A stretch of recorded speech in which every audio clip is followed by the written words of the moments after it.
রাতুল মেঘলাকে গুলি করতে যাওয়ায় সাব্বির বিষয়টি দেখে ফেলে এবং সাব্বির যখনই রাতুলের কাছ থেকে বন্দুকটা কেড়ে নিতে যায় তখন অনিকও বিষয়টা লক্ষ্য করে।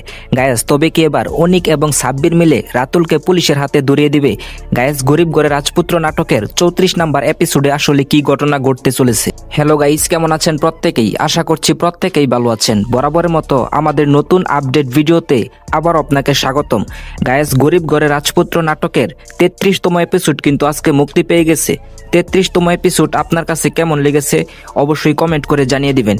গায়েস, গরিব ঘরে রাজপুত্র নাটকটি বর্তমানে কারোহিম ইউটিউব চ্যানেলের একটি জনপ্রিয় ধারাবাহিক নাটক। ব্যাপক ধামাকা এবং টুইস্টের সাথে চলতেছে নাটকটির প্রতিটি পর্ব। তো গায়েস, গরিব ঘরে রাজপুত্র নাটকের 34তম এপিসোড কখন কবে মুক্তি পাবে তাই আমি আপনাদেরকে বলে দিব। তার আগে আমাদের চ্যানেলে যারা নতুন দর্শক রয়েছেন তারা অবশ্যই ভিডিওটিতে একটি লাইক দিয়ে চ্যানেলটি সাবস্ক্রাইব করে দিবেন। গায়েস, গরিব ঘরে রাজপুত্র নাটকের 34তম এপিসোড মুক্তি পাবে আসছে আগামী 20শে জুন শনিবার ঠিক দুপুর 12টার সময় শুধুমাত্র কারোহিম ইউটিউব চ্যানেলে।